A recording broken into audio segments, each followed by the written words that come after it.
Suno sa Ebanghelyo ni San Mateo. Antes si Jesus magkayab balangit, siya nagsiling sa iya mga gintuton-an. Ginhatag sa akon ang tanan nga gahom sa langit kag duta. Gani lakat kamo sa bug-os nga kalibutan, kag himua nga mga gintuton-an ko ang tanan nga katawhan. Kag bunyagin ninyo sila sa ngalan sang Amay, kag sang Anak, kag sang Espiritu Santo. Kag tudloi sila nga tumanon ang tanan nga sugo ko sa inyo. Dumduma, kaupod ninyo ako sa tanan nga tion, tubtob sa katapusan sang panahon. Ang Katisismo sa Kahanginan Apostolate, kaupod sang Bombo Radio Iloilo, kag sang Haro Archdiocesan Commission on Social Communications. Ginadala sa inyo sang Haro Archdiocesan Commission on Evangelization and Catechesis. Ang programa kung sa diin ang catechesis hindi lamang pang classroom, kundi ang catechesis bisan sa diin nga lugar nga madangatan sang sini nga waragwagan. Ini ang Cat Radio. Ang katekista, kinahanglan sang Mayong gabi, mga pinalangga ko nga mga utod kay Kristo. Ini ang inyong utod kag abyan, Father RJ, gikan sa Haro Archdiocesan Commission on Evangelization and Catechesis. Kag padayon nga nagadala sa inyo sang programa sang catechesis sa sini nga waragwagan, tungod kay ang catechesis bisan sa diin nga lugar nga madangatan sang sini nga waragwagan. Ini ang Cat Radio. Sa ngalan sang aton pamunuan sang Bombo Radio Iloilo, Katisismo sa Kahanginan Apostolate, kag sang Haro Archdiocesan Commission on Social Communications. Sa ngalan sang Amay sang aton Archdiocese, Most Reverend Medifil Billones, ginadala sa inyo ang ini nga programa sang katekesis sa waragwagan. Mga utod, antes kita magpadayon sang aton programa sa katekesis, ginaagda ko kamo nga mag-upod sa akon sa pagpangamuyo. Sa ngalan sang Amay, kag sang Anak, kag sang Espiritu Santo. Amen.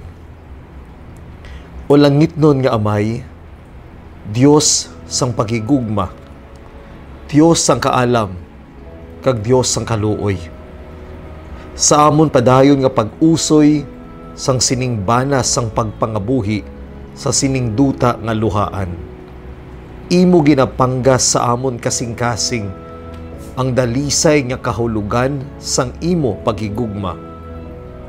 Sa amon pagtungkad sa kadadalman sang kahulugan sang imo Dios nun nga pagigugma, kami o Amay nagapanghayo sang imo Amay nun nga pagtuytoy kag pagbulig, agod nga amon makabuhi ang bukasyon sang pagigugma, agod nga ang amon pagkakristiyano hindi lamang magpabilin sa ngalan, kundi ang amon pagkakristiyano magsangkad bisan pa sa amon mismo pagpangabuhi. Sa panawagan sang pagigugma o Amay, imo kami bukuson, agod kami man manginawong sang amuman nga pagigugma sa katawhan, ilabi na gid sa mga nagakinahanglan. Ginapangayo namon ini sa imo pagi kay Jesucristo, ang Ginoo namon nga tanan, nga nagtudlo sa amon sang kahulugan sang pagigugma sa tanan nga mga tuig sang mga katuigan. Amen. Sa ngalan sang Amay, kag sang Anak, kag sang Espiritu Santo. Amen. Sa liwat mga kauturan, maayong gabi. Ang tupiko naton sa sining nga kagabihon, tuman ka importante. Tungod kayang aton topiko karon, nagaangot sa aton santos nga ebanghelyo sa sini nga ikanapulog 5 nga Domingo sa panahon nga ordinaryo. ang tuhoy sa katekesis, ang ginatudlo sang aton simbahan, tuhoy sa paghigugma. Mga utod, ang katekesis wala lamang napasad, kag wala lamang nalimite sa pagpanudlo tuhoy sa mga doktrina sang aton Santa Iglesia. Sa pagkamatuod, ang katesismo sang aton Santa Iglesia o kon Catechism of the Catholic Church na divide kag ginpasangkad mga utod sa 4 kahaligi sang katekesis. Ginatawag ini naton the 4 pillars of catechesis. Kag ining 4 kahaligi amo dapat ang mangin pundasyon kag sadsaran sang aton katekesis kag pagpangabuhi. Kag ini amo ang una, ang kredo ukon ang pagpanudlo sang aton simbahan tuhoy sa aton pagtuo. Ang ikaduha, ang mga sakramento kag ang kalawran sang kahulugan sang grasya sang Dios paagi sa mga sakramento. Ang ikatatlo, amo ang pagpangamuyo, ang paghangop kag ang pagtudlo tuhoy sa pagpangamuyo. Kag ang ikaapat, amo mga utod ang aton kabuhi moral, ang ginatudlo sa aton Santa Iglesia tuhoy sa pagpangabuhi bilang katilingban. Masami kung magsiling kita nga katekesis, ang gasulod dayon sa aton pamensaron tuhoy sa mga doktrina o kon sa mga ginatudlo sa aton simbahan nga napasa dira sa 12 ka artikulo sang kredo nga ginatawag naton Apostles' Creed. Kag bisan gani ang aton mga katekista, masami bes naga-focus lamang sa sini nga aspeto kag haligi sang pagpanudlo.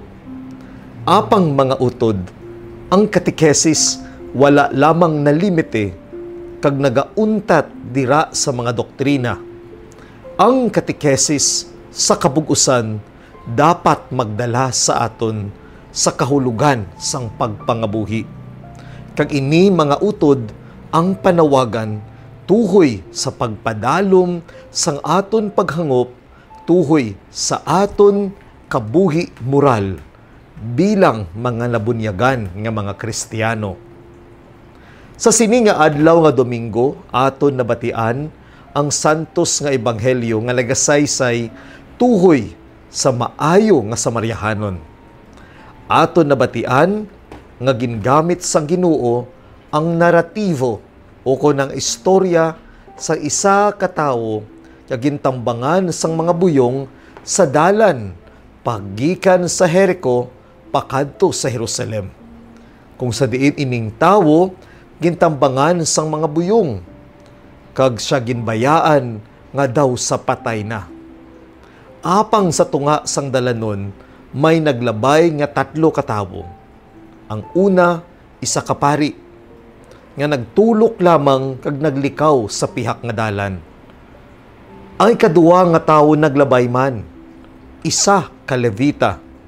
Nagtulok man sa sining nabanggaan nga tawo nga pilason, nagsaylo sa pihak nga dalan kag naglikaw sa tawo. Apang ang ikatatlo, Samaryahanon.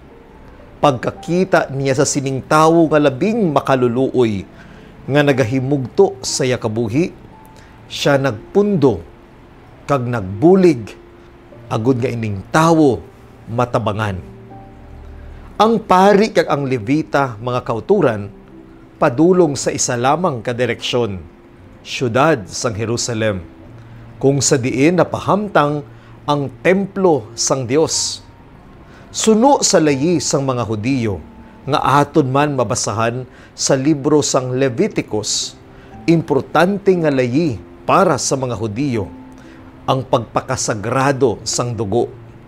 Gani, ang isa ka tawo nga makatandog sang dugo, makabig impure, kag dili na takos nga makahalad sang dulot sang pangamuyo sa sulod sang templo.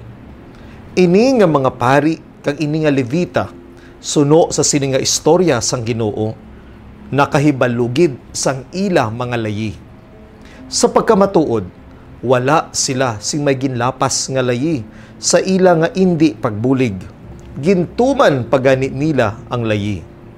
Apang nakalimtan nila mga utod ang labing importante nga kahulugan sang mga layi. Ang gugma sang Dios kag ang pagigugma sa isig katawo. Ang Samaryahanon amo ang nagpahayag kag nagpabatyag kag nagpakita sang sining kahulugan sang pagigugma. Siya nagigugma sa iya nga pagpahayag sang kaluoy sa sadtong tawo nga gintambangan sa tunga sang dalan. Katulad sang pamangkutanon sang Ginoo sa aton santos nga ebanghelyo, sa eskolar sang layi nga nagpamangkot sa iya, Ginoo, paano bala maangkon ang kabuhi nga walay katapusan? Kag si Jesus nagsabat, ano ang ginasiling sa mga layi? Ang eskolar sang layi nagsabat, higugmaon ang Dios sa bug-os nga kabuhi, sa bug-os nga hunahuna, sa bug-os nga kalag, kag higugmaon ang isig katawo katulad sang kaugalingon. Kag nagsiling ang Ginoo, gani higugmaa ang imo isig katawo. Kag nagpamangkot ang eskolar, sino bala ang akon isig katawo? Diri mga utod nga pamangkutanon sa sini nga parabola sang maayo nga Samaryahanon, napasad ang aton moral teachings tuhoy sa pagigugma nga ginasambit sa Catechism of the Catholic Church. Ang aton katekesi sa subong nga gabi, aton iga-divide sa 5 kabahin nga suno sa sini nga parabola ukon istorya sang maayo nga Samaryahanon. Una, ang pagigugma nga ginpahayag sang Samaryahanon amo ang modelo sang kahulugan sang Christian love. The love of the Samaritan, emphasized in our gospel, is the model of our Christian love. Suno sa Catechism of the Catholic Church number 1825 nga ginatray sa aton santos nga ebanghelyo suno kay San Lucas. The Good Samaritan was moved with compassion. Ang Ginoo nagapamangkot sa aton nga higugmaon ang isig katawo katulad sang pamaagi sang pagigugma sang maayo nga Samaryahanon. Kag ang pagigugma nga ini dapat wala sing may ginapili nga rasa. Ang Samaryahanon hindi lamang emosyonal, siya naghimo sang buhat. Ini mga utod ang ginatudlo sa aton katekismo tuhoy sa charity ukon pagigugma. Ang pagigugma among ginakabig nga forma sang tanan nga mga bertud. Ang pagigugma among nagatulod sa aton agud mag-alagad sa iban. Ang Samaryahanon sa aton istorya wala ginobligar nga magigugma, apang ginpili niya ang magigugma. Gani ang pagigugma hindi mapuwersa. Ang pagigugma isa kabugay nga hilway halin sa mahal nga Dios. CCC number 1825 stated, "This kind of love mirrors the very love of Jesus Christ." Ang pagigugma nga ginpahayag sang maayo nga Samaryahanon, larawan mga kauturan sang pinasahi nga pagigugma nga ehemplo nga ginapahayag kag ginapakita sang aton Ginoo sa aton. Si Jesus nga nag-antos kag nagbatas sang kamatayon, nagsakripisyo sang iya kaugalingon nga dugo para sa aton, tungod kay ara kita sa estado sang kasalanan. Ang maayo nga Samaryahanon nanginawong ni Jesus, nga nagpahayag sang tuod-tuod nga kahulugan sang pagigugma, nga ang pagigugma wala sang ginapili nga limitasyon, nga ang pagigugma wala sing may ginapili nga tawo nga dapat lang higugmaon. Ang pagigugma nga bukas para sa tanan, bisan pa sa aton mga kaaway. Ini mga utod ang isa ka madalom nga sahi sang pagigugma nga ginatawag naton compassion. Ang ikaduwa nga ginatudlo sa aton katisismo, nga mga ginasaysay sa Catechism of the Catholic Church number 1931. Everyone should look upon his neighbor without any exception. Wala naton ginatulok ang isig katawo sa estado sa iya pangabuhi, sa kolor sa iya panit, sa iya nga gender preference, sa iya bahid sa kasalanan. Kundi ginatanaw naton ang tawo as our another self. Kag tungod kay ginatanaw naton ang aton isig katawo as our another self, gani ginadumdum naton nga ang kabuhi sa isig katawo katulad man sang aton kabuhi, isa ka kabuhi nga may dignidad. Ini mga utod ang ikaduha nga tema sang aton katekesis. Universal love. And the concept of Christian universal love is a love for every person, and every person is our neighbor. Hindi ini mga utod ang literal nga kasilingan, ang tupad sang inyo balay, ang sa piyak sang inyo kudal, ang sa duplex sang inyo pader. Hindi amoy ng literal nga kahulugan sang neighbor, kundi ang neighbor nga ginasaysay sa aton santos nga ebanghelyo sa sini nga Domingo, among ginatudlo sa aton Ginoo tuhoy sa Christian definition of universal love. Every person is our neighbor. Gani, sa pagpamangkot, sino bala ang aton isig katawo? Sino bala ang aton neighbor? Wala kita lamang nagatulok kung sinong kaupod naton nga naga-star sa aton subdivision, ukon sa aton village, ukon sa aton exclusive community. Ang ginatumod naton nga neighbor, amo ang tanan nga katawhan. Kag katulad man, nga ginula ni Jesus ang yadugo para sa bug-os nga katawhan, kag indi lamang para sa pinili nga pungsod.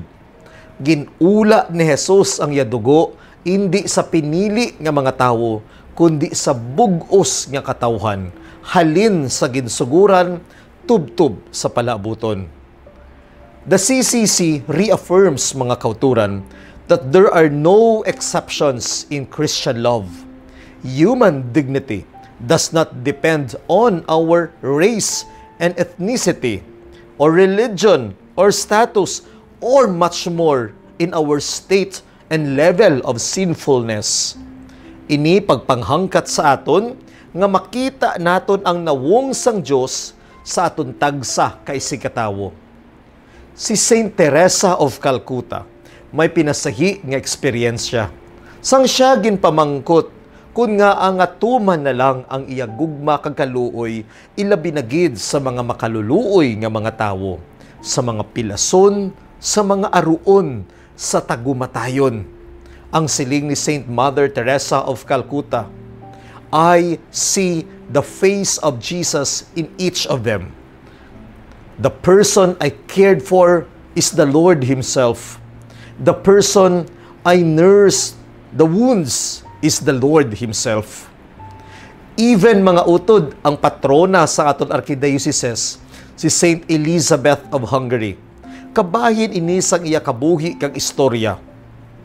Nga samtang ang iya bana didto sa malayo nga duog nga nagapakig-away, si Saint Elizabeth of Hungary tungod kay may tuman nga kagutom kag pagkalamatay sang iya katapo sa kaharian, ginbuksan ni Saint Elizabeth of Hungary ang kaharian nila.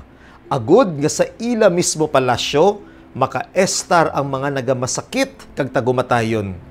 Sang nabalaan ni Elizabeth of Hungary nga nagkulang ang mga hiligdaan sa hospital nga iya ginpatindog, ginhalad ni Elizabeth of Hungary mismo ang ila kwarto bilang mag-asawa nga reyna kag hari. Ang kurokotsera nga ugangan ni Elizabeth of Hungary nakabati sini kag luyag niya nga gub-on ang iya umagad nga si Elizabeth.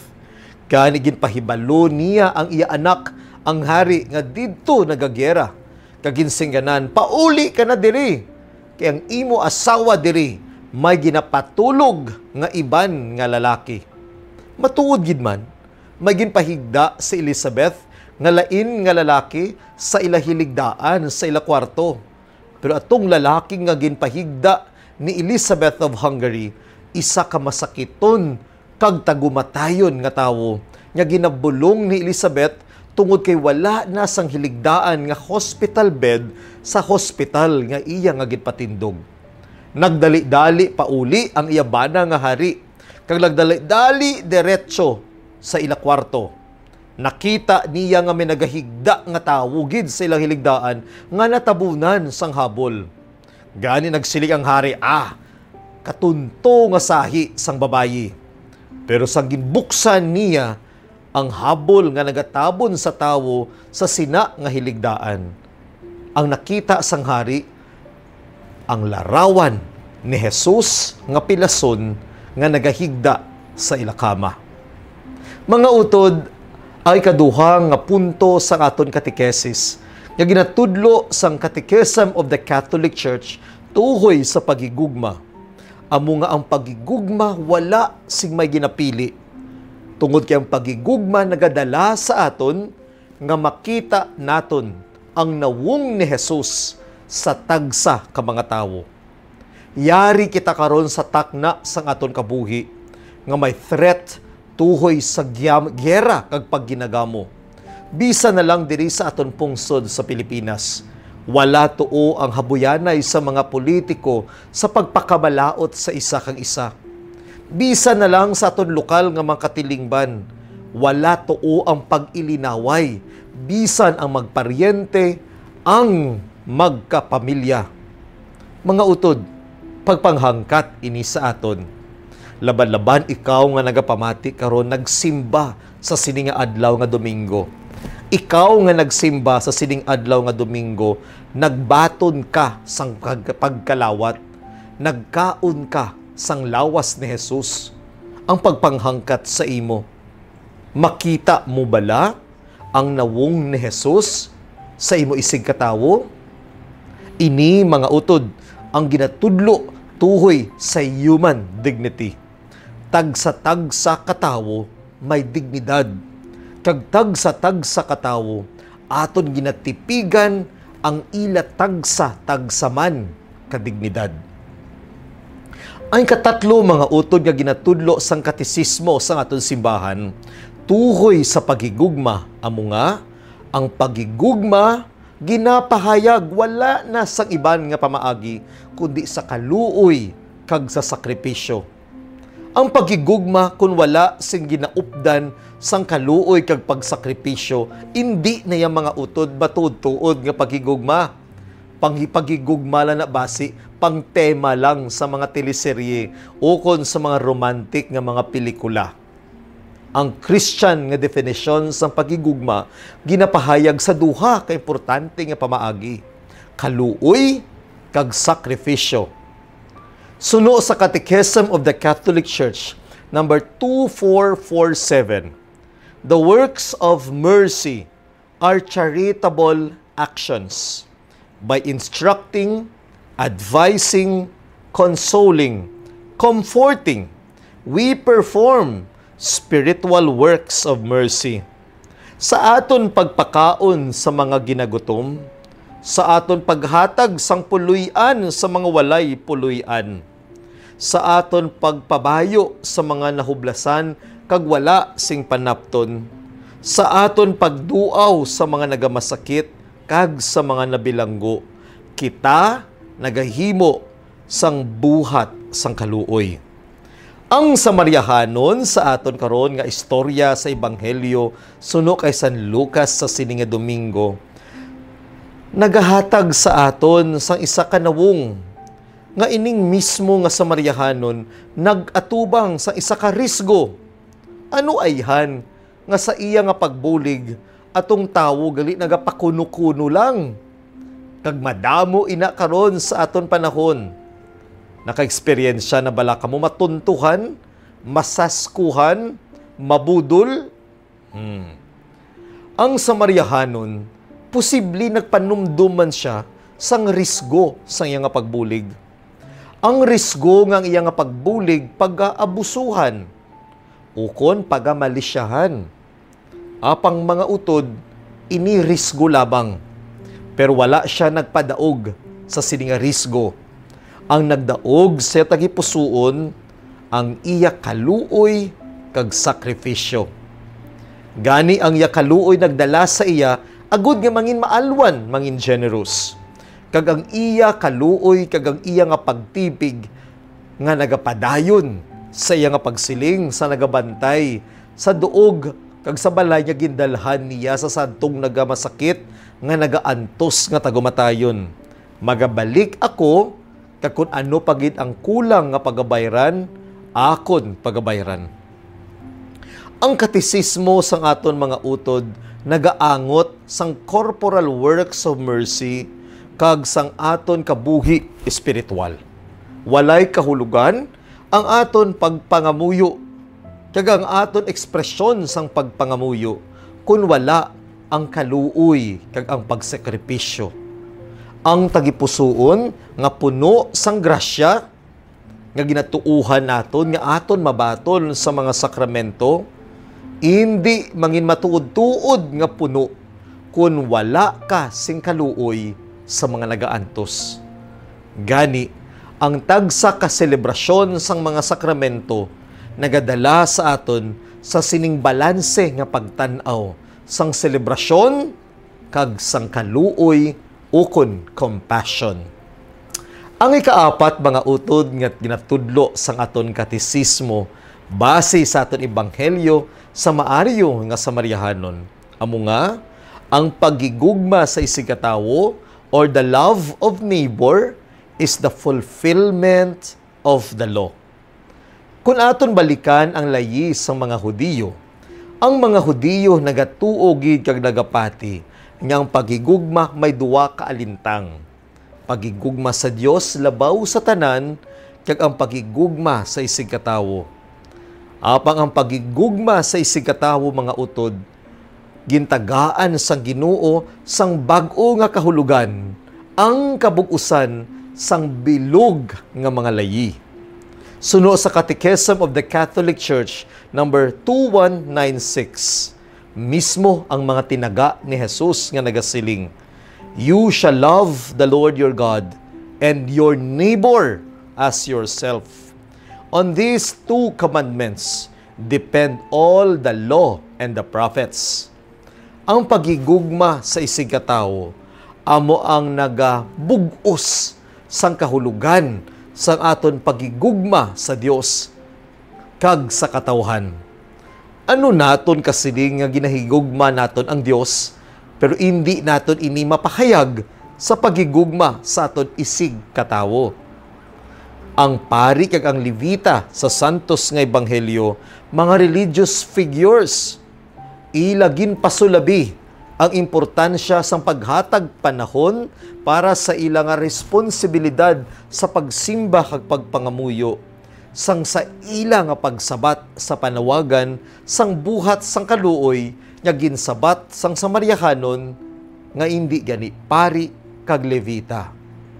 Gani ang pagigugma mga utod suno sa sininga parabola mas mataas sang sa ritual kag selebrasyon.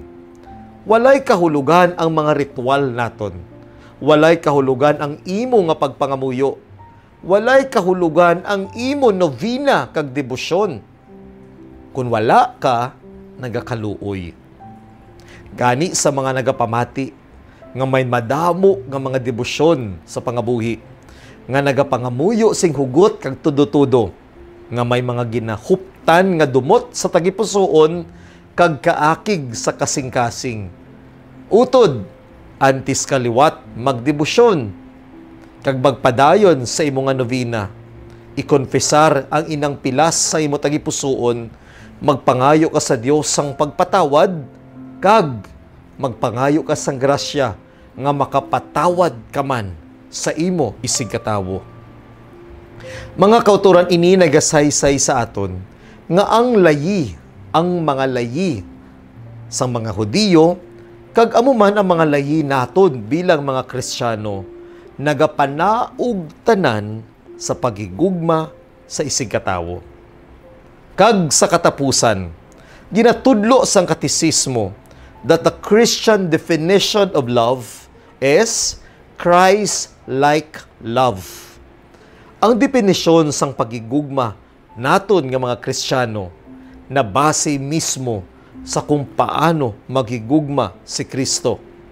Suno sa CCC number 1825, Jesus makes charity the new commandment. By loving His own to the end, Jesus makes the love of the Father known. Ginbag-o ni Jesus ang kahulugan sa mga layi.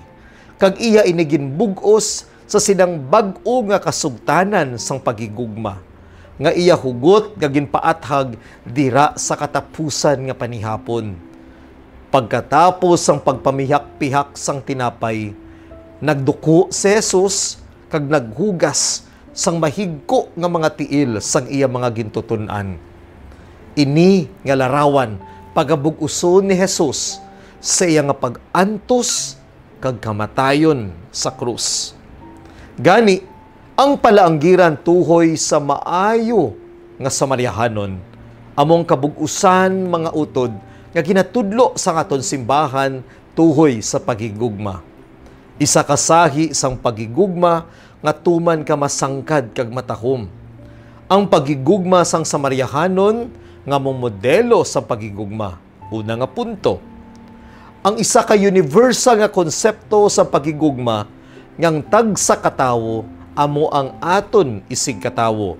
Ikaduha nga punto. Ang pagigugma nga ginapahayag paagi sa kaluoy kag sakripisyo. Ikatatlo nga punto. Ikaapat nga punto ang pagigugma sa aton isig katawo nga mong kabugusan sang kahulugan sa mga layi kag ang katapusan nga punto ang definisyon sang gugma nga Kristiyano amo mismo ang definisyon ni Jesus sang pagigugma suno sa iya nga pagkabuhi, pagantos kag kamatayon kag pagkabanhaw. Mga utod sa silingay kanapulog 5 nga Domingo sa ordinaryo nga panahon. Kapila naton liwat-liwat mabatian ang tinaga about pagigugma. Kabay pa nga padayon kita nga magigugmaanay. Padayon kita nga magpasalamat sa grasya sang pagigugma. Katulad man nga ako, in behalf sang Komisyon sang Evangelization and Catechesis, hugot gid ang pagpasalamat sa mahal nga Dios kag sa inyo tanan. Ilabi na gid sa 94 ka mga parokya kag sa tanan nga parokya sang aton archdiocese nga nag-welcome sang amon team for the Cat Travel sa pagdala sang training sa school-based catechesis. Nagtakop kahapon adlaw nga Sabado, July 12, ang catechetical training for school-based catechesis. Ginsuguran sang komisyon sang tinalikdan nga bulan sang Abril nga nagdugay sing 3 ka bulan. Mabudlay man ang banas, makapoy man. Pero nagapasalamat gid ako sa tuman nga pagigugma sang formation team sang Catechetical Commission. Sa inyo tanan nga naghatag sang panahon kag kaaluwan, madamo gid nga salamat sa inyo tanan. Mga utod, kita tanan nagakabuhi sa gugma sang Dios. Kag kunahang panaton nga kita nagakabuhi sa gugma sang Dios, dapat kita man magkabuhi sa pagigugma sa isa kag isa. Ini si Father RJ, kag in behalf sang Haro Archdiocesan Commission on Evangelization and Catechesis, madamo gid nga salamat sa inyo nga padayon nga pagsuporta. Padayon naton nga suportahan ang aton mga katekista sa aton opisyal nga pagsugod sang school-based catechesis sa mga buluthuan, sa mga kabataan, kag sa mga pamatanon. Kabay pa, ngang aton programa sang catechesis, magapanggas sa mga binhi sang pagtuo, agod ang mga palaabuton nga ini, ang palaabuton sa aton simbahan, mangin paglaom nga mga binhi para sa aton tanan. Mayong gabi, kag madamo gid nga salamat sa iyo tanan. Ini si Father RJ, kag ini ang programa sang catechesis bisan sa diin nga lugar nga madangatan sang waragwagan. Ini ang Cat Radio.